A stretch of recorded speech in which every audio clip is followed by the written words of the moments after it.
पश्चिम बंगाल विधानसभा चुनाव में इस बार कई रिकॉर्ड्स टूट गए। राज्य में इस बार 92.47% लोगों ने वोट दिया।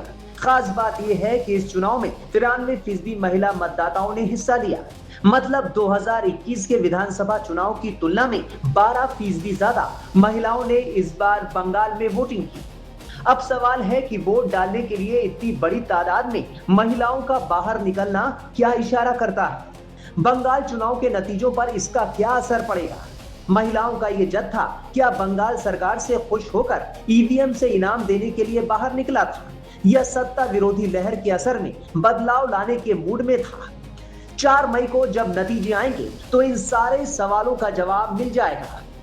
चुनावी इतिहास में पहली बार पुरुषों के मुकाबले महिलाओं का 2.5% ज्यादा मतदान और ग्रामीण और शहरी दोनों क्षेत्रों में 90% से ज्यादा वोटिंग इस बात का साफ संकेत है कि इस बार बंगाल की जनता ने खामोशी से कोई बड़ा फैसला लिख दिया है। साल 1962 के विधानसभा चुनाव से लेकर 2009 के लोकसभा चुनाव तक महिलाओं की वोटिंग में हिस्सेदारी हमेशा पुरुषों के मुकाबले कम ही रही। 1962 में बंगाल के विधानसभा चुनाव में 55% वोटिंग हुई। तब 61% पुरुषों ने वोट किया था। सिर्फ 47.43% महिलाएं ही वोट डालने के लिए बाहर आई थी। तब से 2009 के लोकसभा चुनाव तक वोटिंग का पैटर्न कुछ यही रहा।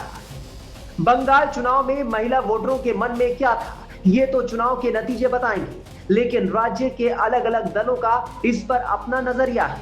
सबके पास अपने तर्क है कि कैसे चुनाव में महिलाओं की बढ़ती भागीदारी नतीजों का रुख उनके पक्ष में मोड़ देगी। पश्चिम बंगाल में 2011 के चुनाव के पहले तक लोकसभा और विधानसभा के सभी चुनावों में महिला मतदान के मामले में पुरुषों से पीछे रही हैं। 2011 के बाद महिलाओं के मत प्रतिशत में बढ़ोतरी तो हुई, मगर ये कभी भी 50% से ज्यादा नहीं रहे। हालांकि इस चुनाव में महिलाओं ने 93.24% वोटिंग की। वहीं बीजेपी का दावा है कि महिलाओं का बढ़ता मत प्रतिशत आरजीकर कांड के बाद असुरक्षा की भावना से उपजी परिस्थिति है, जबकि तृणमूल का दावा है कि महिला वर्ग आधी आबादी केंद्रित योजनाओं के प्रभाव में सरकार की रक्षा के लिए आगे आई है। प्रतिशत के नजरिए से भले ही राज्य में मतदान के सारे पुराने कीर्तिमान ध्वस्त हो गए हैं, मगर हकीकत में इस चुनाव में लोकसभा के मुकाबले 29.41 लाख कम लोगों ने वोट किए।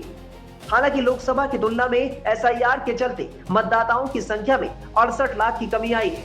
अब 4 मई को पता चलेगा कि बंगाल में कौन सा फैक्टर चला और महिला वोटर किसके साथ गए।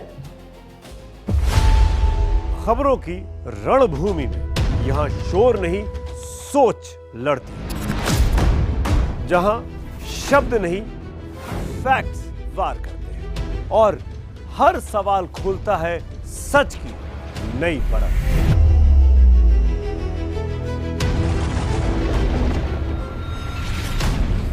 चक्रव्यूह आपके अपने सुमित अवस्थी के साथ सोमवार से शुक्रवार शाम 6:57 पर टाइम्स नाउ नव भारत पर।